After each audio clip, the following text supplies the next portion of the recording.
اقبال سیاسی شعور کے مالک، پختہ رائے رکھنے والے اور مستقبل پر ان کی بڑی عمیق اور گہری نگاہ تھی، لیکن افسوس یہ ہے کہ حضرت اقبال کے افکار کو لائبریری کتب کے اندر تو رکھا گیا، لیکن 70 سال تک مملکت خداداد پاکستان کی عوام کو اقبال کے حقیقی پیغام سے روشناس نہیں کروایا گیا۔ ستم بالائے ستم تو یہ ہوا کہ اقبال شناسی کے لیے جو 9 نومبر کا دن تھا، اقبال ڈے کے نام سے اہل اقتدار نے اس دن کو بھی منانا سرکاری سطح پر ختم کر دیا، اور اقبال کے افکار پر اپنے خود ساختہ نظریات کی بودی تعویلات کر کے حقیقی فکر کو کئی تہوں تلے چھپا کر رکھ دیا۔ لیکن اللہ اکبر، پردوں میں چھپا ہو تو چشم بینا دیکھ لیتی ہے، اور زمانے کی طبیعت کا تقاضا دیکھ لیتی ہے۔ اقبال کی فکر سے پاکستان کی عوام کو روشناس کرانے کے لیے حضرت امیر المجاہدین میدان میں آئے، اور آپ نے اقبال کو اس انداز سے سنایا کہ پھر بچے بچے کی زبان پر اقبال اقبال اقبال کا پھر جاری کر دیا، اور اقبال کے حقیقی فلسفہ عشق رسول سے پاکستان کے رہنے والوں کو روشناس کروایا، اور اس شان سے ہر سال 9 نومبر کو حضرت اقبال رحمۃ اللہ علیہ کے مزار اقدس پہ جا کر اقبال اقبال کیا کہ پھر اقبال کی قبر سے بھی یہ صدا آتی تھی، اور اہل دل اسے ضرور سنتے تھے جب حضرت قائد ملت اسلامیہ وہاں بیٹھ کر اقبال کو ہی اقبال کا کلام سناتے تھے، تو پھر قبر سے صدا کیا آتی تھی؟ اقبال کی روح بھی کہتی تھی کہ نکل کر صحرا سے جس نے روما کی سلطنت کو الٹ دیا تھا، سنا ہے قدسیوں سے میں نے کہ وہ شعر پھر ہوشیار ہوگا، اور وہ شعر امیر المجاہدین کی صورت میں ہوشیار ہو چکا۔ والسلام علیک یا رسول اللہ وعلی آلک و اصحابک یا حبیب اللہ۔ سب سے پہلے تو میں نوری طلباء کی جانب سے آپ تمام نوری علماء کا شکریہ ادا کرتا ہوں، اور یہ ہمارے لیے باعث سعادت ہمر ہے کہ آپ علماء اکرام سے ہمیں سیکھنے کا اور رہنمائی حاصل کرنے کا یہ قیمتی لمحہ میسر آ رہا ہے۔ حضرت علامہ احمد سلیم قادری صاحب، مرد قلندر درویش لاہوری ڈاکٹر اقبال اپنی شاعری میں مرد مسلمان کی اصطلاح استعمال فرماتے ہیں، اور اسی کو استاد محترم امیر المجاہدین حضرت علامہ حافظ خادم حسین رضوی رحمۃ اللہ تعالی علیہ لفظ جڑاں سے تعبیر فرماتے ہیں۔ تو یہ مرد مسلمان کن اوصاف کا حامل ہوتا ہے، اس حوالے سے ہماری رہنمائی فرمائی۔ بسم اللہ الرحمن الرحیم۔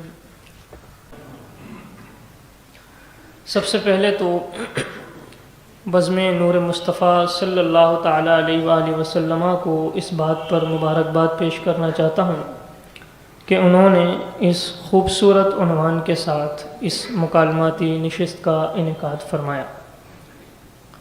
پھر اس کے بعد آپ کے سوال کی طرف آتے ہیں۔ آپ نے فرمایا کہ قبلہ امیر المجاہدین لفظ جڑاں ارشاد فرمایا کرتے تھے۔ دراصل یہ پنجابی زبان کا لفظ ہے، اور اگر کلام اقبال کا مطالعہ کیا جائے تو اقبال نے جو اپنی اصطلاحات بنائی ہیں ان میں سے ایک اصطلاح مرد مومن کی ہے، اور اس مرد مومن کا سب سے بہتر اور خوبصورت ترجمہ اگر کوئی ہو سکتا ہے تو وہ قبلہ استاذ گرامی کا یہ لفظ ہے، لفظ جڑاں۔ استاد محترم فرمایا کرتے تھے وہ یہ تو جڑیں آ گئے۔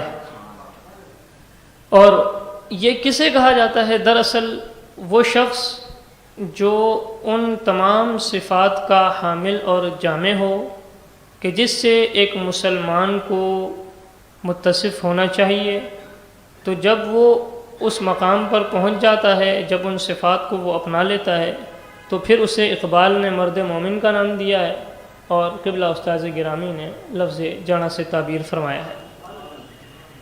اور اقبال کے اگر کلام سے پوچھیں اور اقبال کے کلام میں غور کریں تو وہ کون شخص ہے، جس کی صفات کیا ہیں، تو اقبال فرماتے ہیں قہاری و غفاری و قدوسی و جبروت، یہ 4 عناصر ہوں تو بنتا ہے مسلمان۔ استاذ گرامی کا کیا مشن تھا؟ استاذ گرامی یہ چاہتے تھے کہ ملت کے جوانوں کے سینوں سے موت کا خوف نکل جائے، اور گرفتاریوں کا ڈر، اپنے موقف سے پیچھے ہٹ جانا، اور نظریات پر صرف رسماً کھڑا ہو جانے کی جو روش چل پڑی تھی، استاذ گرامی چاہتے تھے کہ اب اس روش کو ختم ہو جانا چاہیے، اور ایک مرتبہ پھر امت اپنا تعلق نبی پاک صلی اللہ تعالی علیہ وآلہ وسلم کے در دولت سے مضبوطی کے ساتھ قائم کر لے، جوڑ لے۔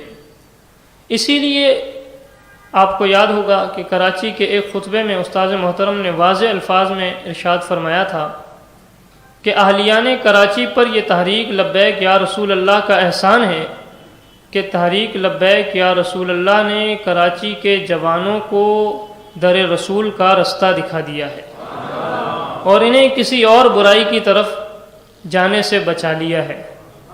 استاذ محترم کے ان کلمات میں ہمارے لیے بہت اہم سبق بھی موجود ہے۔ حالانکہ اگر دیکھا جائے تو استاذ محترم یہ فرما رہے ہیں کہ تحریک کا احسان ہے۔ تحریک تو خود تو کوئی چیز نہیں ہے جو کسی پر احسان کرے، دراصل تو یہ احسان قبلہ امیر المجاہدین ہی کا تھا، لیکن آپ نے اپنے اس عظیم کارنامے کو اپنی طرف منسوب نہیں فرمایا بلکہ تحریک کی طرف اس کی نسبت فرمائی۔ استاذ محترم جو غیرت ہمیں عطا کرنا چاہتے تھے، اگر کلام اقبال اور فقر اقبال کو پڑھا جائے تو اقبال سے جب کسی نے غازی عبد القیوم شہید رحمۃ اللہ تعالی علیہ کے متعلق گفتگو کی تو علامہ نے جو غازی صاحب کی غیرت کے متعلق کلمات ارشاد فرمائے وہ میں آپ کو سناتا ہوں۔ اقبال نے فرمایا، نظر اللہ پہ رکھتا ہے مسلمان غیور، مسلمان غیور یعنی غیرت مند مسلمان، نظر اللہ پہ رکھتا ہے مسلمان غیور، موت کیا ہے فقط عالم مانا کا سفر، ان شہیدوں کی دیت اہل کلیسا سے نہ مانگ، قدر و قیمت میں ہے خون جن کا حرم سے بڑھ کر، آہ اے مرد مسلمان کیا تجھے یاد نہیں، حرف لا تدعو مع اللہ الہا آخر، کیا تو اللہ کا یہ فرمان بھول گیا کہ مسلمان تو دنیا داروں سے امیدیں نہیں لگاتا، اس کی نظر دنیا داروں پر، دنیا کے اسباب پر زیادہ نہیں ہوتی، اس کی اصل امید کا مرکز اور محور تو اللہ کریم کی ذات ہوا کرتی ہے۔ تو فرمایا، آہ اے مرد مسلمان کیا تجھے یاد نہیں، حرف لا تدعو مع اللہ الہا آخر، اور بات چونکہ مرد مومن کی چل رہی ہے تو مرد مومن میں شجاعت کی، صداقت کی، عدالت کی ساری صفات ہوتی ہیں، تو اقبال مرد مومن کی بہادری اور تلوار بازی پر بھی گفتگو کرتے ہیں، اور اقبال نے تو نبی پاک صلی اللہ علیہ وآلہ وسلم کی مبارک تلوار کا بھی ذکر فرمایا۔ اقبال کہتے ہیں فارسی میں، وقت ہی جاتے گے او آہن گداس، یعنی جب جنگ کا وقت آتا تو نبی پاک صلی اللہ علیہ وسلم کی مبارک تلوار تو لوہے کو پگھلا دیا کرتی تھی۔ اور پھر فرماتے ہیں، در دعائے نصرت آمی تیغ او، قاطع نسل سلاطیں تیغ او۔ اقبال کہتے ہیں کہ جب حضور میدان جنگ میں جلوہ فرما ہوتے تو پھر حضور اللہ سے فتح و نصرت کی دعا مانگتے، اور لیکن پھر دعا پر صرف اکتفا نہیں کرتے تھے، جیسے ہی دعا مکمل فرماتے فوراً اپنی مبارک تلوار نکال لیا کرتے تھے۔ اور تلوار کی کیا شان ہوتی تھی؟ فرمایا کہ قاطع نسل سلاطیں تیغ او، حضور کی تلوار کی یہ شان تھی کہ حضور کی تلوار تو کافروں کے غنڈوں کی نسلیں مٹا دیا کرتی تھی۔ پھر اقبال مسلمانوں سے مخاطب ہیں، فرماتے ہیں، سوچا بھی ہے کبھی اے مرد مسلمان تو نے، کیا چیز ہے فولاد کی شمشیر جگردار، قبضے میں یہ تلوار بھی آ جائے تو مومن، یا خالد جانباز ہے یا حیدر کرار۔ دراصل اقبال کی زندگی کا ایک مشن تھا، وہی مشن جو قبلہ امیر المجاہدین کا تھا۔ اقبال چاہتے تھے کہ مسلمان اپنی سیرت کو قرآن کے بیان کردہ اصولوں کے مطابق بنا لے، اور چاہتے تھے کہ مسلمان ایک بامقصد زندگی گزارے، لیکن جب وہ مسلمانوں کی حالت دیکھتے کہ مسلمان بے مقصد زندگی گزار رہا ہے تو پھر آپ جذبات سے تڑپ اٹھتے اور پکار اٹھتے کہ قرآن میں ہو غوطہ زن اے مرد مسلمان، قرآن میں ہو غوطہ زن اے مرد مسلمان، اللہ کرے تجھ کو عطا جدت کردار، مٹ نہیں سکتا کبھی مرد مسلمان کے ہے، اس کی اذانوں سے فاش سر کلیم و خلیل۔ یعنی اقبال کہتے ہیں کہ حضرت ابراہیم علیہ السلام اور حضرت موسیٰ علیہ السلام جب مسلمان ان کے نقش قدم پر چل کر وقت کے فرعونوں اور وقت کے نمرودوں کے آگے کھڑا ہو جائے گا تو کسی باطل کی یہ طاقت نہیں کہ وہ مسلمان کو مٹا دے۔ پھر جب اقبال کی بیان کردہ صفات کو ایک بندہ مومن اپنا کر مرد مومن بن جاتا ہے اقبال کی زبان میں، تو پھر اس کی شان کیا ہوتی ہے؟ اقبال کہتے ہیں ہاتھ ہے اللہ کا بندہ مومن کا ہاتھ، یعنی پھر اس کے کاموں میں اللہ کریم کی قدرت جھلکنے لگتی ہے۔ فرماتے ہیں ہاتھ ہے اللہ کا بندہ مومن کا ہاتھ، غالب و کار آفریں، کار کشا، کار ساز، یعنی پھر وہ اس کے آگے کوئی ٹھہر نہیں سکتا، وہ ہر باطل پر غالب آ جاتا ہے۔ اور کہتے ہیں کہ نوری و خاکی نہاد بندہ مولا صفات، ہر دو جہاں سے غنی اس کا دل بے نیاز، پھر کائنات میں اس کو کسی کی حاجت نہیں رہتی، پھر وہ اللہ کریم کی ذات پر توکل کر کے دونوں عالم سے بے نیاز ہو جاتا ہے۔ اور اس کی شان یہ ہوتی ہے کہ اس کی امیدیں قلیل، اس کے مقاصد جلیل، بڑے بڑے مقاصد اس کے سامنے ہوتے ہیں اور چھوٹی چھوٹی چیزوں سے وہ گھبراتا نہیں ہے۔ اس کی امیدیں قلیل، اس کے مقاصد جلیل، اس کی نگاہ دل نواز، اس کی ادا دل فریب، اس کی ادائیں ایسی ہوتی ہیں کہ ایک ایک ادا پر پورا عالم قربان ہو جائے۔ اور وہ ادائیں کیا ہوتی ہیں؟ نرم دم گفتگو، گرم دم جستجو، رزم ہو یا بزم، پاک دل و پاک باز۔ اسی کی تشریح دوسری جگہ علامہ نے یوں فرمائی کہ ہو ہلکا یاراں تو اب ریشم کی طرح نرم، اور رزم حق و باطل ہو تو فولاد ہے مومن۔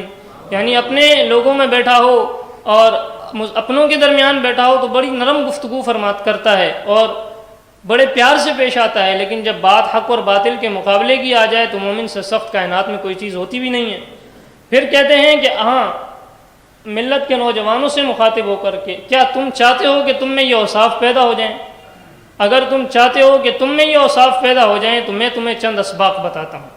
جب وہ اسباق تم پڑھ لو گے، ان پر عمل کر لو گے تو تم بھی مرد مومن بن جاؤ گے۔ وہ کیا ہیں؟ سبق پھر پڑھ، صداقت کا، شجاعت کا، عدالت کا، لیا جائے گا تجھ سے کام دنیا کی امامت کا، یہی مقصود فطرت ہے، یہی رمز مسلمانی، اخوت کی جہانگیری، محبت کی فراوانی، بتانے رنگ و خون کو توڑ کر ملت میں گم ہو جا۔ یہ اپنے جھگڑے چھوڑ دو، فلاں پنجابی، فلاں مہاجر، فلاں بلوچی، فلاں سندھی، فلاں پٹھان، بتانے رنگ و خون کو توڑ کر ملت میں گم ہو جا، نہ تورانی رہے باقی، نہ ایرانی نہ افغانی۔ پھر اقبال اسلاف کے کارنامے یاد دلاتے ہیں، مٹایا قیصر و کسریٰ کے استبداد کو جس نے، قیصر و کسریٰ کا ظلم کس نے مٹایا؟ وہ کیا تھا؟ زور حیدر، فقر بوذر، صدق سلمانی۔ غلامی میں نہ کام آتی ہیں شمشیریں نہ تدبیریں۔ جب بندہ غلام بن جاتا ہے تو پھر نہ اس کی تلوار کام کی رہتی ہے، نہ اس کی چالیں تدبیریں کام آتی ہیں۔ جو ہو ذوق یقین پیدا تو کٹ جاتی ہیں زنجیریں، کوئی اندازہ کر سکتا ہے اس کے زور بازو کا، نگاہ مرد مومن سے بدل جاتی ہیں تقدیریں۔ اقبال فرماتے ہیں مومن کے بازو کی طاقت کا تو کسی کو اندازہ ہی نہیں، مومن کی نگاہ سے تقدیریں بدل جاتی ہیں۔ ولایت، پادشاہی، علم اشیاء کی جہانگیری، یہ سب کیا ہیں؟ فقط ایک نقطہ ایمان کی تفسیریں۔ یقین محکم، عمل پہم، محبت فاتح عالم۔ اقبال کہتے ہیں صرف باتوں سے کام نہیں چلے گا، یقین بھی ہونا چاہیے، ساتھ میں عمل بھی ہونا چاہیے۔ یقین محکم، عمل پہم، محبت فاتح عالم، جہاد زندگانی میں یہ ہیں مردوں کی شمشیریں۔ اقبال کہتے ہیں جب ان چیزوں کو تم اپنا لو گے تو پھر دنیا کی کوئی طاقت تمہارا مقابلہ نہیں کر سکتی۔ لیکن اقبال کو ملت کے جوانوں سے شکوہ بھی ہے۔ اقبال ملت کے نوجوانوں سے مخاطب ہو کر کہتے ہیں کچھ اور چیز ہے شاید تیری مسلمانی، تیری نگاہ میں ایک ہے فقر و رہبانی۔ اقبال کہتے ہیں کہ تم نے یہ سمجھا ہے کہ تم جو ہے وہ گوشہ نشین ہو جاؤ گے اور اپنے کام سے کام رکھو گے تو تم جو ہے وہ کامیاب ہو جاؤ گے، اور اس چیز کا نام تم نے اخلاقیات یا اسلام رکھ لیا ہے۔ کچھ اور چیز ہے شاید تیری مسلمانی، تیری نگاہ میں ایک ہے فقر رہبانی، سکون پرستی راہب سے فقر ہے بیزار۔ اسلام کا تصور رہبانیت کا نہیں ہے، اسلام کا تصور فقر کا ہے۔ فقر کیا ہے؟ کہ دنیا میں رہو، دنیا سے بیگانہ رہو۔ اور جو فقر والا بندہ ہوتا ہے، جس کے اندر فقر ہوتا ہے، وہ کبھی باطل کے آگے چپ نہیں ہوتا، وہ کبھی سکون سے ایک کونا پکڑ کر نہیں بیٹھ جاتا۔ فقیر کا ہے سفینہ ہمیشہ طوفانی، وہ ہمیشہ طوفانوں سے لڑتا رہتا ہے اور باطل کا مقابلہ کرتا رہتا ہے۔ لیکن یہ فقر مرد مسلمان نے کھو دیا جب سے، یہ فقر مرد مسلمان نے کھو دیا جب سے، رہی نہ دولت سلمانی و سلیمانی۔ مسلمانوں کے پاس پھر کچھ نہیں بچا سوائے ذلت کے۔ لہذا آج ضرورت اس بات کی ہے کہ اقبال کے ان اسباق کو نہ صرف ہم یاد کریں بلکہ اپنے آپ کو اس رستے پر چلائیں جو فکر اقبال نے پیش فرمائی ہے، اور صداقت کا، عدالت کا، شجاعت کا سبق پڑھ کر اپنے اندر فخر و خودی کو پیدا کر کے ہی ہم اس مشن میں کامیاب ہو سکتے ہیں جس مشن پر ہمیں علامہ محمد اقبال اور قبلہ امیر المجاہدین رحمۃ اللہ تعالی علیہما چلانا چاہتے تھے۔ اللہ کرے کہ ہم بزرگوں کے اس مشن میں کامیاب ہو جائیں۔ اہل کراچی، تاریخ لبیک یا رسول اللہ کا آپ کبھی بھی احسان نہیں اتار سکتے۔ ہم نے آپ کے بچوں کو قتل کرنے پر نہیں لگایا، لوٹنے پر نہیں لگایا، اور لوگوں سے بھتہ وصول کرنے کے لیے آپ کے بچوں کو نہیں لگایا۔ آپ کے بچوں کو نشے پر ہم نے نہیں لگایا، آپ کے بچوں کو بے آرامی پر نہیں لگایا۔ آپ تاریخ کا احسان مانیں کہ آپ کا بچہ جب سوتا ہے اس وقت بھی کہتا ہے میں حضور حاضر، اور جب اٹھتا ہے پھر بھی کہتا ہے حضور میں حاضر۔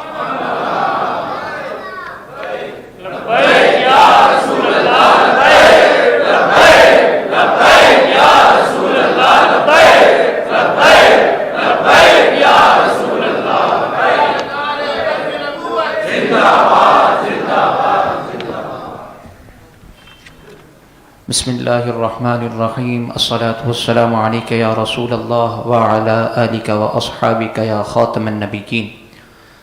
علامہ عثمان قمر قادری رضوی نوری صاحب، میرا سوال آپ سے ہے کہ آج جو ہمارے ساتھ مسائل پیدا ہو رہے ہیں ان کے حل کے لیے کچھ دانشور حضرات ہمیں مغرب یعنی یورپ کی تقلید کا مشورہ دیتے ہیں، اور وہاں کی صنعتی ترقی، علمی تحقیقات، صبر، برداشت اور تحمل کی پالیسیز کو یہاں نافذ العمل دیکھنا چاہتے ہیں۔ امیر المجاہدین کی فکر اور ڈاکٹر اقبال کے تصورات اس کے متعلق ہماری کیا رہنمائی فرماتے ہیں؟ ارشاد فرمائیں۔ الحمدللہ والصلاة والسلام علی رسول اللہ، اما بعد فاعوذ باللہ من الشیطان الرجیم، بسم اللہ الرحمن الرحیم، ورفعنا لک ذکرک۔ پہلے بزم نور مصطفیٰ کی اس کاوش پر میں نے خراج تحسین پیش کرتا ہوں۔ اللہ کریم ان طلباء اور آپ تمام حضرات کو خوب خوب برکتیں نصیب فرمائے، اور دونوں بزرگوں کی ہمیں خصوص و فیوز و برکات سے متمتع فرمائے۔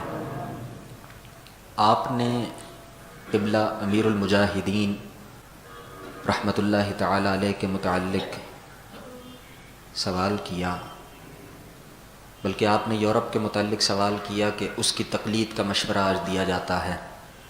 تو میں آپ کے سامنے قبلہ امیر المجاہدین رحمۃ اللہ تعالی علیہ کی گفتگو کا ایک حصہ رکھنا چاہتا ہوں، اور اس میں آپ غور کریں کہ قبلہ امیر المجاہدین رحمۃ اللہ تعالی علیہ فکر اور عشق رسول کی کن بلندیوں پر جا کر یہ بات ارشاد فرما رہے ہیں۔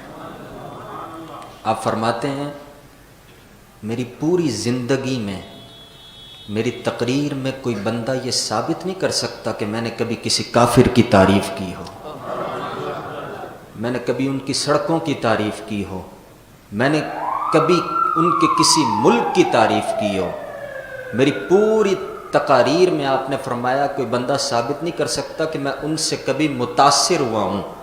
آپ نے فرمایا ہاں اتنا ضرور ہے کہ میں رسول اللہ صلی اللہ تعالی علیہ وآلہ وسلم کی اس اونٹنی مبارک سے ضرور متاثر ہوا ہوں جس نے رسول کریم علیہ الصلوۃ والسلام کو بٹھا کر کعبے کا طواف کرایا۔ اس سے میں ضرور متاثر ہوا ہوں. علامہ اقبال نے فرمایا نا خیرہ نہ کر سکا مجھے جلوہ دانش فرنگ، سرما تھا میری آنکھ میں خاک مدینہ و نجف. اور جہاں تک علامہ اقبال بات ہے تو علامہ اقبال آپ یورپ تعلیم حاصل کرنے گئے اور آپ نے وہاں کے معاشرے کو بڑی نظر عمیق سے دیکھا. آپ نے وہاں پر ایک عام انسان کی طرح صرف وقت نہیں گزارا، بلکہ جہاں ان کی ترقی کو دیکھا وہیں آپ نے ان کے اندر چھپے ہوئے ایک بودا پن کو تلاش کیا، اس کو محسوس کیا آپ نے.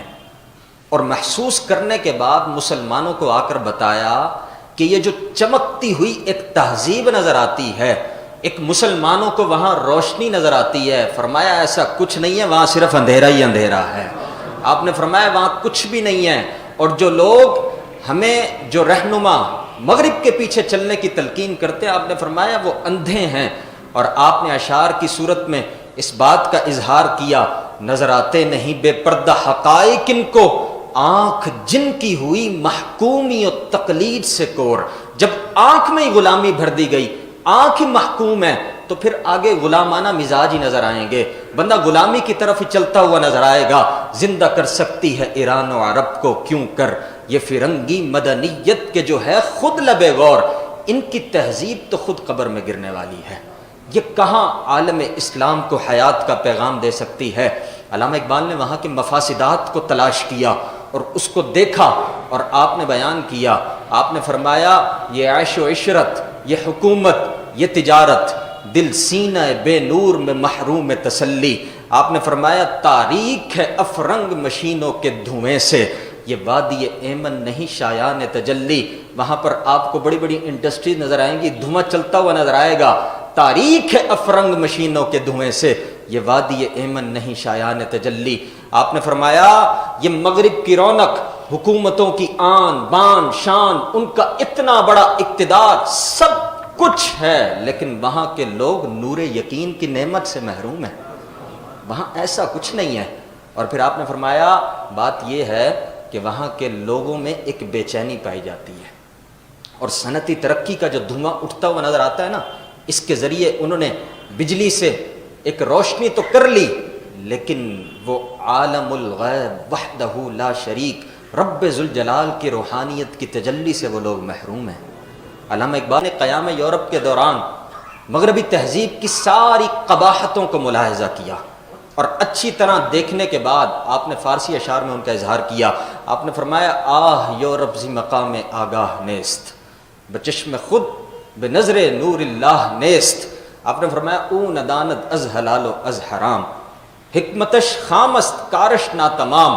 آپ نے فرمایا یورپ میں اگرچہ علم و فن ترقی سب کچھ عروج پر ہے، لیکن وہاں پر انسانیت کی اقدار ختم ہو چکی ہیں، اور وہاں کی مادہ پرستی چیزوں سے بڑھ کر خطرناک ہے. اور وہ بظاہر انسان کے ہمدرد نظر آتے ہیں، لیکن انسانیت کا وہ لوگ قتل کرتے ہیں اور محض دکھاوا کرتے ہیں. اور بیکاری اور یعنی شراب خوری، یہ سب کچھ مغرب کی ہی تو دین ہے.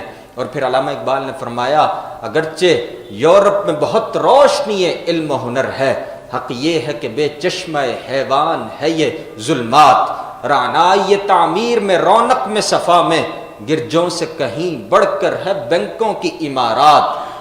اللہ اللہ اللہ اللہ، ظاہر میں تجارت ہے حقیقت میں جوا ہے، سود ایک کا لاکھوں کے لیے مرگ مفاجات. یہ علم، یہ حکمت، یہ تدبر، پیتے ہیں لہو دیتے ہیں تعلیم مساوات. بیکاری اور یعنی و میخاری و افلاس، کیا کم ہیں فرنگی مدنیت کے فتوحات. وہ قوم کے فیضان سماوی سے ہو محروم، جب ان کے پاس رب ذوالجلال کی طرف سے دیا ہوا کچھ نہیں ہے، رب ذوالجلال کی وحدانیت کی تجلیات نہیں ہے وہاں پر. ان کے کمالات کی حد کیا ہے؟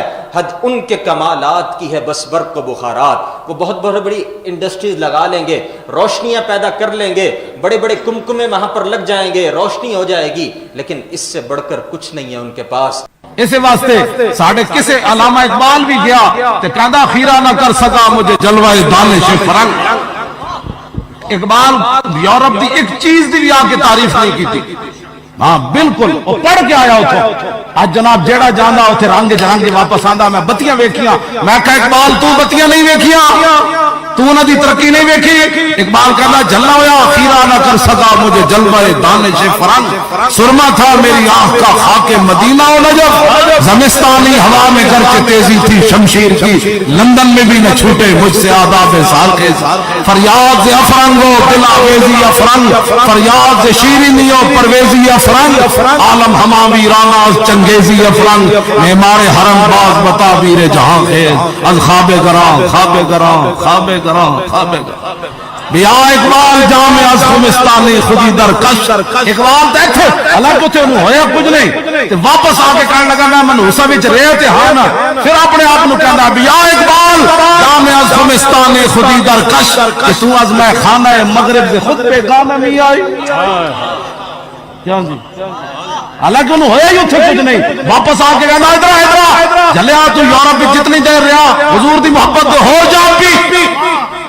ایتھے گل ہو اے اقبال ہے جڑا میں پڑھ رہا.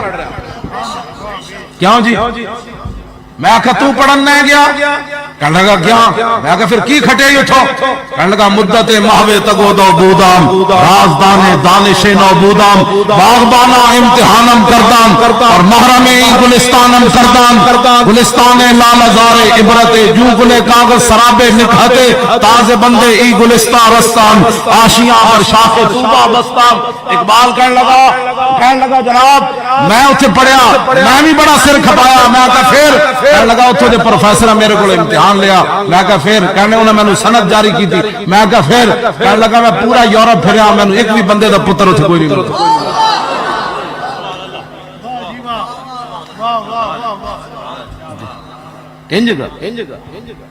میں کہا پھر کی تھی واپس آ کے گڑی شاہ روڈ تے ستا رہا ہوں. میں اقبال کو پوچھا اقبال نال محبت جے؟ میں کہا آگے واپس سو گیا چادر تان کے. کہنے لگا نہیں سو کتھے گیا چلیا, تازے بندے ای گلستان رستام, آشیاں پر شاخ طوبہ بستام. کہنے لگا میں انہاں دیاں ساریاں سنداں لپیٹ کے تے انہاں دے منہ تے ماریاں. میں کہا پھر کہنے لگا مدینہ پاک جڑا راہ جاندا سی نا چھوٹے جہے درخت تے آشیانہ بنا کے میں الصلاة والسلام علیکہ یا رسول اللہ وعلی آلکہ واصحابکہ یا خاتم النبیین. علامہ محمد احمد امین قادری رضوی نوری صاحب, میرا آپ سے سوال یہ ہے کہ امیر المجاہدین علیہ الرحمہ نے اپنے پیغام کے ابلاغ کے لیے کلام اقبال کا بہت زیادہ استعمال فرمایا, اور جیسا کہ آپ خود بھی فرمایا کرتے تھے کہ میں اقبال کے کلام کا حافظ ہوں, اور آپ اپنی نجی محافل میں بھی اقبال کا ذکر بہت ذوق و شوق سے فرماتے تھے. تو امیر المجاہدین علیہ الرحمہ کی زندگی کا جو یہ گوشہ ہے اس پر بھی ذرا روشنی ڈال دیں. اعوذ باللہ من الشیطان الرجیم, بسم اللہ الرحمن الرحیم. ورفعنا لک ذکرک. آپ نے یہ سوال کیا کہ قبلہ امیر المجاہدین رحمۃ اللہ تعالی علیہ نے ابلاغ پیغام کے لیے علامہ اقبال کے کلام کو کیوں چنا. اس کی وجہ یہی ہے کہ جو سوچ اور فکر قبلہ امیر المجاہدین کی تھی وہی سوچ اور فکر انہیں کلام اقبال میں نظر آئی. اس لیے کہ انگریزوں کے دور میں رہتے ہوئے اقبال کبھی انگریزوں سے مرعوب نہیں ہوا.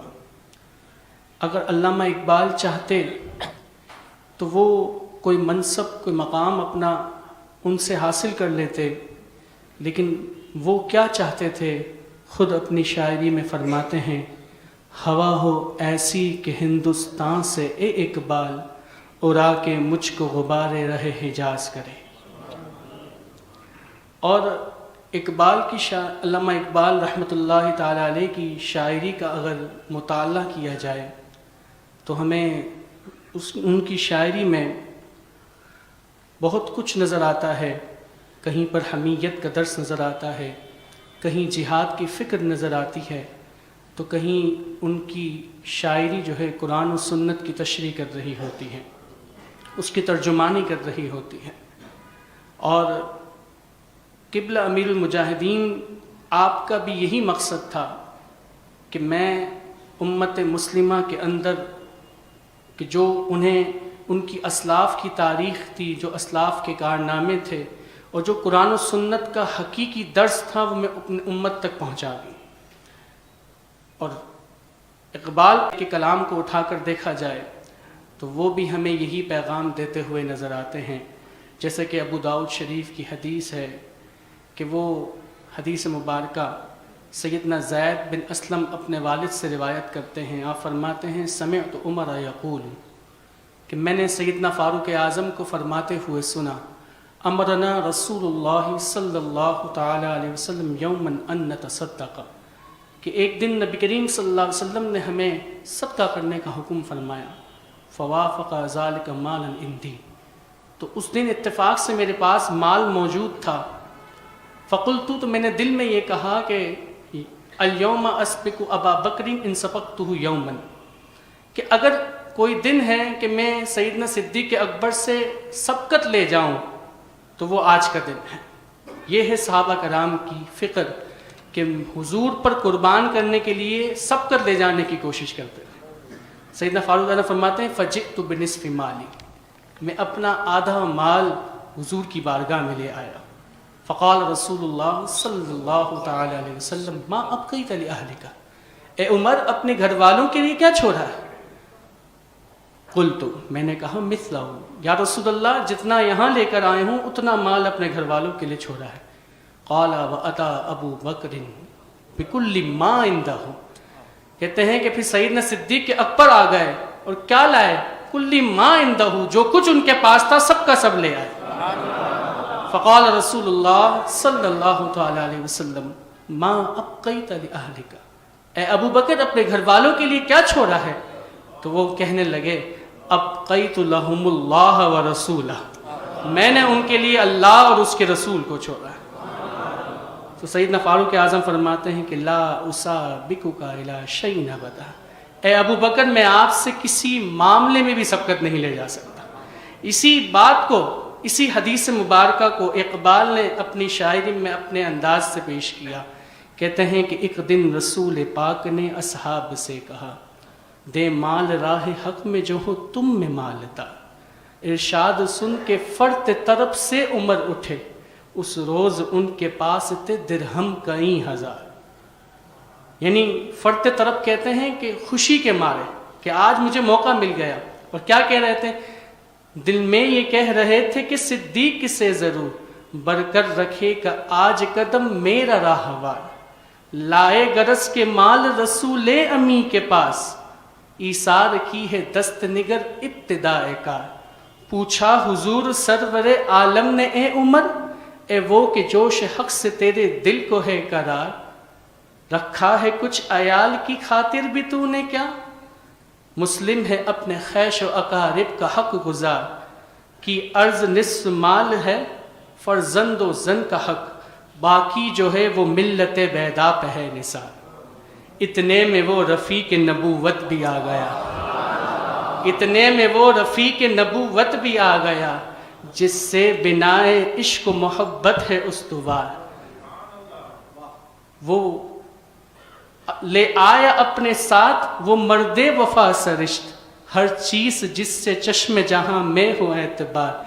مل کے یمین و درہم و دینار و رخت و جنس اسپِ کمر و سم و شتر کاتر و حمار. بولے حضور چاہیے فکر عیال بھی. اللہ اکبر. حضور نے کہا اے صدیق اکبر فکر عیال بھی تو چاہیے ان کے لیے بھی تو کچھ چھوڑا ہے. کہنے لگا وہ عشق و محبت کا رازدار. یہ کس کی شاعری ہے؟ یہ علامہ اقبال کی شاعری ہے.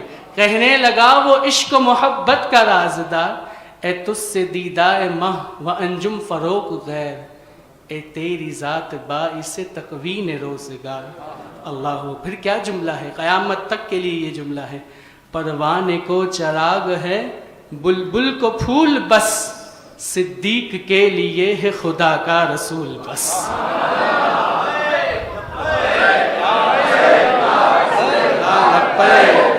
قبلہ امیر المجاہدین اللہ اکبر. اور اقبال کی شاعری ہمیں حمیت کا درس دیتی ہے. قبلہ امیر المجاہدین فرماتے ہیں کہ انسان میں کو جب کوئی شخص برا بلا کہہ دیتا ہے تو اسے غصہ آ جاتا ہے. تو کہا حضور سے اتنی تو محبت کرو کہ اپنی ذات جتنی تو محبت ہونی چاہیے کہ کم سے کم حضور کے بارے میں کوئی بکواس کرے تو تمہارا خون کھول جانا چاہیے. تو یہی حمیت کا درس ہمیں اقبال کی شاعری پہ نظر آتا ہے. یہی وجہ ہے کہ قبلہ امیر المجاہدین نے اقبال کی شاعری کو ابلاغ کا ذریعہ بنایا. اور وہ کیا درس ہے حمیت کا؟ اقبال جو ہیں وہ اپنے شاعری کے اندر مغل سلطنت کے بادشاہ کا ذکر کرتے ہیں. کہتے ہیں کہ مغل سلطنت کا ایک بادشاہ تھا مرزا عبداللہ، اور بڑا ہی ظالم بادشاہ تھا، اور دنیا کو اس نے دین پر ترجیح دے دی تھی. عیاشیوں میں اور یعنی میں اپنے آپ کو بھی لگا دیا، قوم کو بھی لگا دیا. جب اس کے اوپر غلام قادر روہیلہ حملہ آور ہوا اور روہیلہ نے اس کی آنکھوں کو خنجر سے نکال دیا اور اس کی شہزادیوں سے کہا کہ تم میرے سامنے ناچو، اور پھر کچھ دیر کے لیے وہ ان کے سامنے اپنا خنجر رکھ کے سو گیا. ایسا لگا جیسے کہ وہ سو گیا. اٹھ کر کہنے لگا کہ میں تمہارے سامنے جو یہ خنجر رکھ کر سو گیا، اس کا مقصد کیا تھا؟ سنیے، اقبال ہمیں حمیت کا درس دے رہے ہیں. جس قوم میں غیرت و حمیت باقی نہیں رہتی نا، سب کچھ ہونے کے باوجود بھی وہ کچھ نہیں کر سکتی.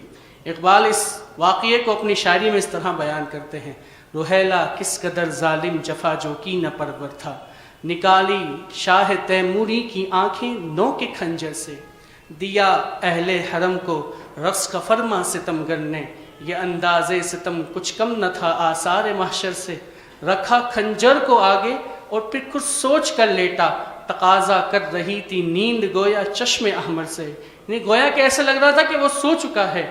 پھر اٹھا اور تیموری حرم سے یوں لگا کہنے، شکایت چاہیے نہ تم کو کچھ اپنے مقدر سے.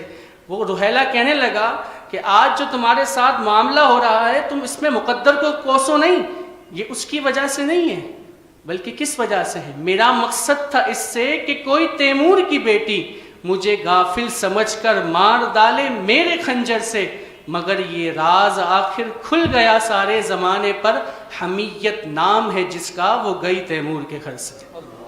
تو اقبال یہ درس دے رہے ہیں کہ یہ غیرت اور حمیت جب انسان میں نکل جائے نا، یہی بات وہ کہتے تھے اپنی تقریر میں کہ تمہارے پاس ایٹم بم بھی ہے، تمہارے پاس ٹینکر بھی ہے، ساری بارودی طاقتیں موجود ہیں، لیکن آج اگر کشمیر آزاد نہیں ہو رہا تو یہی بات ہے کہ حمیت نام ہے جس کا وہ گئی تیمور کے گھر سے. یہ غیرت جب تک مسلمانوں میں باقی تھی اس وقت تک مسلمان بلندیوں پر تھے، لیکن جب یہ غیرت اور حمیت مسلمانوں کے اندر سے چلی گئی تو پھر اس کے بعد سارے ذرائع ہونے کے باوجود، تعداد ہونے کے باوجود بھی مسلمان جو ہیں وہ ذلیل و رسوا ہو رہے. بس یہی وجہ ہے کہ جب قبلہ امیر المجاہدین نے دیکھا کہ اقبال کا کلام بھی ہمیں یہی درس دے رہا ہے، تو آپ نے اقبال کے کلام کو ابلاغ پیغام کا ذریعہ بنا لیا. اللہ رب العزت سے دعا ہے کہ وہ ہمیں امیر المجاہدین کے مشن کو پر چلنے کی توفیق عطا فرمائے. علامہ عثمان قمر قادری رضوی نوری، میرا آپ سے سوال یہ ہے کہ امیر المجاہدین کے حیات میں ہمیں جرت، حمیت، فقر، للکار اور میدان میں اتر کر عالم کفر سے برسر بیکار ہونے کا مجاہدانہ کردار نظر آتا ہے، لیکن اس وقت شدید حیرت ہوتی ہے کہ جب دیگر دینی حلقوں میں یہ چیز نظر نہیں آتی. اس کے متعلق آپ ہماری رہنمائی فرمائیں. بسم اللہ الرحمن الرحیم. اللہ کریم نے پارہ نمبر 6 سورۃ المائدہ آیت نمبر 45، 46 اور 47 میں ارشاد فرمایا: وَمَن لَّمْ يَحْكُم بِمَا أَنزَلَ اللَّهُ فَأُولَٰئِكَ هُمُ الْكَافِرُونَ وَمَن لَّمْ يَحْكُم بِمَا أَنزَلَ اللَّهُ فَأُولَٰئِكَ هُمُ الْفَاسِقُونَ وَمَن لَّمْ يَحْكُم بِمَا أَنزَلَ اللَّهُ فَأُولَٰئِكَ هُمُ الظَّالِمُونَ. ان 3 آیات طیبہ میں ظالم، فاسق اور کافر کس شخص کو کہا جا رہا ہے؟ اس کو کہا جا رہا ہے جو اللہ کریم کے دیے ہوئے نظام پر راضی نہیں ہے، جو دین کو تخت پر نہیں لانا چاہتا، جو ایوانوں میں اسلام کو نہیں دیکھنا چاہتے، جو رسول کریم علیہ الصلاۃ والسلام کے دین کا رستہ روک رہے ہیں ان کو اللہ کریم ان 3 لفظوں سے یاد فرما رہا ہے۔ اب میرا آپ سے سوال یہ ہے کہ آج ہماری عدالتیں انگریز کے بنائے ہوئے نظام کے مطابق فیصلے کرتی ہیں اور ہمارے ملک کے حکمران اسلام کے مطابق ملک کو چلانے کی اہلیت ہی نہیں رکھتے سرے سے، اور 70 سالوں سے ملک کے ایک ایک محکمے کا انہوں نے بیڑا غرق کر کے رکھ دیا ہے، تو کیا ایسے ہی چلتا رہے گا؟ ایسا نہیں چلتا رہے گا۔ اور یہی وہ فکر تھی جو قبلہ بابا جان رحمت اللہ تعالی علیہ ہمیں سمجھانا چاہتے تھے کہ ایسے نہیں چلے گا، بڑی باریک چالیں ہیں واعظ کی، بڑی باریک چال چلتا ہے اور لرز جاتا ہے آواز اعضاء سے، ایسے نہیں چلے گا۔ اور پھر اقبال نے حالت جلال میں فرمایا کون سی تم نمازیں پڑھتے ہو جب رسول اللہ صلی اللہ تعالی علیہ وآلہ وسلم کی اطاعت اور فرما برداری نظام مصطفیٰ کا نفاذ ہی نہیں کروا سکتے۔ علامہ اقبال نے فرمایا تیرا امام بے حضور تیری نماز بے سرور، ایسی نماز سے گزر ایسے امام سے گزر، کہا مجاہد ترکی نے مجھ سے بعد نماز، طویل سجدہ ہے کیوں اس قدر تمہارے امام، اگرچہ طویل سجدہ ہیں تو کیا تعجب ہے، ورائے سجدہ غریبوں کو اور کیا ہے کام، بس مسجد جانا ہے، نماز پڑھنی ہے، اپنے کام سے کام رکھنا ہے، دینی سارے کام ہو رہے ہیں۔ لیکن اقبال نے دعا کی خدا نصیب کرے ہند کے اماموں کو وہ سجدہ جس میں ہو ملت کی زندگی کا پیام۔ اقبال نے دعا کی کہ مولا ایسا سجدہ ان کو دے دے کہ یہ سجدہ کرے، ان کے دلوں میں غیرت ایمانی جاگ جائے، ان کے دلوں میں رسول کریم علیہ الصلاۃ والسلام کی عزت و ناموس کی پہرے داری جاگ جائے۔ اور پھر علامہ اقبال ان پر برسے کہ جو مصلحت کے نام پر قوم کو بزدلی کی راہوں پر چلانا چاہتے ہیں۔ علامہ اقبال نے فرمایا ہند میں حکمت دی کوئی کہاں سے سیکھے، نہ کہیں لذت کردار نہ افکار عمیق، خود بدلتے نہیں قرآن کو بدل دیتے ہیں، وہ کس درجہ فقیہان حرم بے توفیق، اور ان غلاموں کا یہ مسلک ہے کہ ناقص ہے کتاب۔ قبلہ بابا جان رحمت اللہ تعالی علیہ حالانکہ تربیت فرما رہے ہوتے تھے کا تقدس پامال، موت سامنے ہے، 2020 کا فیض آباد دھرنا، موت سامنے ہے، موت کے آئینے میں دکھا کر تجھے رخ دوست، زندگی تیرے لیے اور بھی دشوار کرے، فقر کی سان چڑھا کر تجھے تلوار کرے، اور فتنہ ملت بیدا ہے امامت اس کی۔ آپ نے آج تک قبلہ امیر المجاہدین کی پورے 55 سالہ دورہ حیات اٹھا لیں، کسی دنیا دار کے دروازے پر نہیں گئے۔ فتنہ ملت بیدا ہے امامت اس کی، جو مسلمان کو سلاطین کا پرستار کرے، بادشاہوں کا جو پرستار کرے نا، او جی M N A M P A سے تھوڑی سی واقفیت کر لیں، کوئی نہ کوئی کام نکل آئے گا۔ آپ نے فرمایا فتنہ ملت بیدا ہے امامت اس کی، جو مسلمان کو سلاطین کا پرستار کرے۔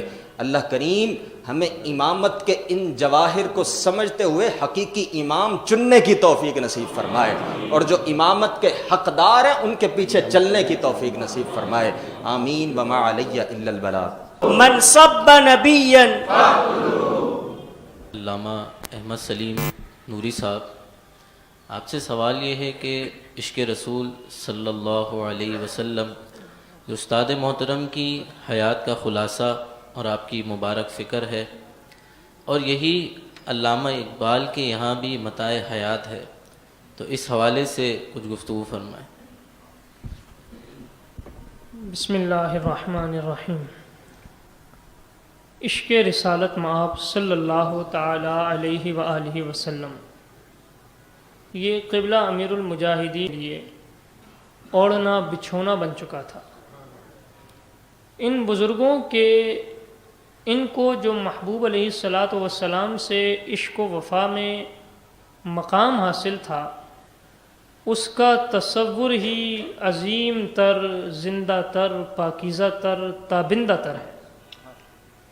اللہ رب العزت قرآن پاک میں ارشاد فرماتا ہے لا تجد قوما یؤمنون باللہ والیوم الآخر یوادون من حاد اللہ ورسولہ ولو كانوا آباءهم او ابناءهم او اخوانهم او عشیرتهم اولئک کتب فی قلوبهم الایمان۔ اس آیت کریمہ کا خلاصہ یوں ہے کہ اللہ اپنے محبوب سے ارشاد فرما رہا ہے، اے محبوب آپ ایسی قوم نہ پائیں گے کہ جو ایک طرف اللہ اور قیامت کے دن پر ایمان رکھنے کا بھی دعویٰ کرے اور دوسری طرف وہ اللہ اور اس کے محبوب کے دشمنوں سے تعلق بھی رکھتی ہو؟ ایسا نہیں ہوگا۔ یا تو اللہ اور قیامت کے دن پر جو ایمان کا دعویٰ ہے وہ درست نہیں ہوگا، اور اگر ایمان کا دعویٰ درست ہے تو پھر وہ کبھی دشمنان خدا اور دشمنان رسول سے تعلق نہ رکھیں گے، اگرچہ وہ دشمن خدا اور دشمن رسول ان کے باپ، بیٹے، بھائی، کنبہ، قبیلہ ہی کیوں نہ ہو۔ اور جب وہ رسول اللہ کے عشق کی اس معراج کو پہنچ جائیں گے، اولئک کتب فی قلوبہم الایمان، فرمایا یہ وہ لوگ ہیں کہ اللہ نے ان کے دلوں میں ایمان کو نقش فرما دیا ہے۔ امیر المجاہدین رحمۃ اللہ تعالی علیہ کی زندگی کو اگر ہم دیکھیں تو آپ نے عشق کے کھوکھلے دعوے داروں کو راہ عمل کی ترغیب دی۔ معاشرے پر ایک طویل عرصے سے جو جمود طاری تھا آپ نے اس کو توڑا، اور اگر اقبال کی زبان میں بات کروں تو ممولے کو شہباز سے لڑانے کی بات کی، اور آپ کی زندگی کا ایک ہی مقصد نظر آتا ہے، اور وہ مقصد کیا ہے کہ میرا سب کچھ آپ پر قربان یا رسول اللہ۔ یہ آپ کی زندگی کا واحد مقصد تھا۔ اگر ہم امیر المجاہدین کے منظر عام پر آنے سے پہلے کے حالات کو دیکھیں تو ہماری محافل، اعراس کی تقریبات، مذہبی تقریبات ہوں یا غیر مذہبی تقریبات ہوں، ان سب کو شخصیاتی تشہیر کا ذریعہ بنایا جا چکا تھا۔ یعنی ہر محفل میں شخصیت کی بات، شخصیت کی بات، شخصیت کی بات۔ اس پرفتن عالم میں امیر المجاہدین لبیک یا رسول اللہ کا نعرہ مستانہ لے کر میدان عمل میں اترے، اور شخصیاتی تلسم کو یہ کہہ کر توڑ دیا کہ کتا پاک رسول اللہ دا میں، بھونکے شور مچاوے، ناموس رسالت گلشن اندر کوئی سور نہ پھیرا پاوے۔ پھر فرماتے کبھی کہ بس کرو بڑی ہو گئی، اور اکثر فرماتے اٹھو حضور کی بات کرو، اٹھو حضور کی عزت کی بات کرو، بس حضور کی بات کرو۔ تو اپنی پوری زندگی میں، اپنے پورے دور میں آپ نے کبھی اپنی شخصیت کا نعرہ نہیں لگنے دیا، بس ایک ہی بات کی، اٹھو حضور کی بات کرو۔ اور اقبال کی جب شاعری کا مطالعہ کرتے ہیں تو اقبال بھی عشق کے میدان میں بہت بڑے شاہ سوار نظر آتے ہیں۔ اقبال علیہ الرحمہ عشق کے بارے میں فارسی کے اندر ارشاد فرماتے ہیں، عشق را آرام جاں حریت است، ناق اشرا سارباں حریت است۔ فرماتے ہیں کہ عشق اسی بندے کا سلامت رہتا ہے جو آزاد ہو، غیروں کا جو غلام ہو جائے تو اس بندے کا عشق سلامت نہیں رہتا۔ پھر آپ اپنے کلام میں امام علی مقام رضی اللہ عنہ اور یزید کے واقعے کی طرف اشارہ کرتے ہوئے فرماتے ہیں، ہاں شنی تستی کے ہنگامے نبرت عشق با عقل ہوس پرور چکرد۔ کیا تو نے وہ واقعہ نہیں سنا کہ جب عشق اور عقل کا مقابلہ ہوا تو عشق نے عقل کا کیا حل کیا؟ پھر آپ فرماتے ہیں امام علی مقام کی کوئی چھوٹی شان نہیں تھی، بہر آن شہزادہ خیر الملل دوش ختم المرسلین نعم الجمل۔ ان کی شان یہ تھی کہ وہ سب سے بہترین امت محمدیہ کے وہ شہزادے تھے جو رسول اللہ کے مبارک کندھوں پر سوار ہوتے تھے۔ لیکن اس کے باوجود جب میدان سج گیا تو آپ نے جب تیغ لاچوں عزمیاں بیروں کشید، ازرغ ارباب باطل خوں کشید، جب میدان سج گیا اور آپ نے لا الہ الا اللہ کی تلوار نکال لی تو پھر آپ نے باطل کو بھاگنے نہیں دیا، باطل کی رگوں سے خون نکال کر ہی چھوڑا، اور نقش الا اللہ بر صحرا نوشت، سطر عنوان نجات ماں نوشت۔ اور آپ نے کربلا کے میدان میں کلمہ توحید کو ایسا ثبت کر دیا، نقش کر دیا، اور اپنے مبارک خون سے امت کی نجات کا طریقہ اور سبق تحریر فرما دیا۔ پھر فرماتے ہیں زندہ حق از قوت شبیری است، باطل آخر داغ حسرت میری است۔ کہتے ہیں قیامت تک جب جب حق زندہ ہوگا امام علی مقام کے بتائے ہوئے طریقے کے مطابق ہی زندہ ہوگا۔ امام علی مقام کے بتائے ہوئے طریقے کے مطابق جب جب امت باطل کے سامنے کھڑی ہوگی تو تب تب حق زندہ ہوگا۔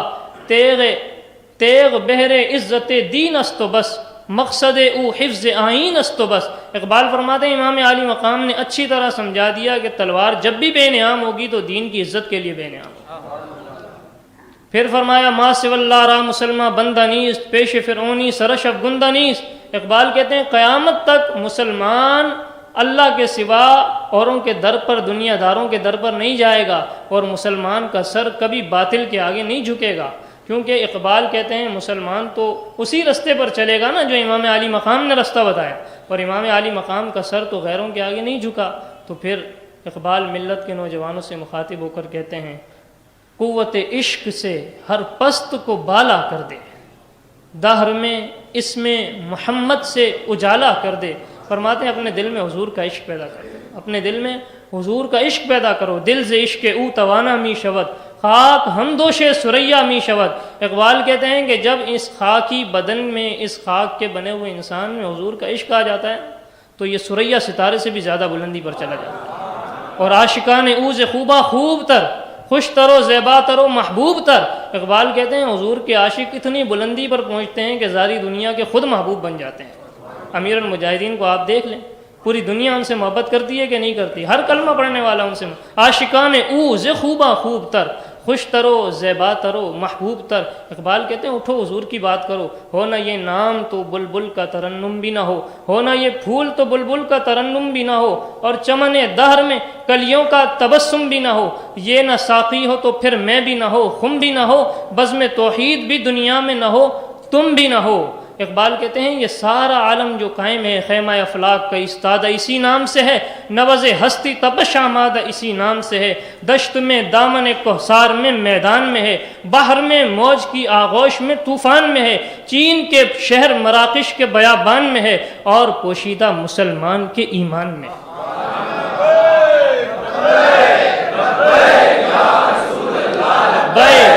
لبیک لبیک یا رسول اللہ، لبیک لبیک لبیک یا رسول اللہ۔